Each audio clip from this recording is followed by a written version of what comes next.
జగన్ను దగ్గర నుంచి గమనించిన వారు ఆయనను తాత రాజారెడ్డితో పోల్చితే 100 రెట్లు ఎక్కువ ప్రమాదకరమైన వ్యక్తి అని అంటారు. జగన్మోహన్ రెడ్డి వెరీ దివంగత బాలగోపాల్, ప్రొఫెసర్ హరగోపాల్ ఒక సందర్భంలో రాజశేఖర రెడ్డిని కలిశారు. ఈ సందర్భంగా అవి మాట్లాడుకున్న వారు జగన్మోహన్ రెడ్డి వ్యవహార శైలిని తండ్రి వద్ద ప్రస్తావించారు.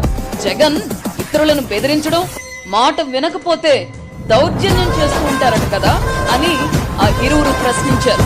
దానికి రాజశేఖర రెడ్డి బదిలిస్తూ, మా వాడిలో పౌర హక్కుల నాయకుడు ఉన్నాడు, అందుకే తప్పు చేసిన వారిని ప్రశ్నిస్తాడు, తప్పు సరిదిద్దుకొని వారిని నక్సలైట్ గా మారి దండిస్తాడు అని గడసరి సమాధానం ఇచ్చారట.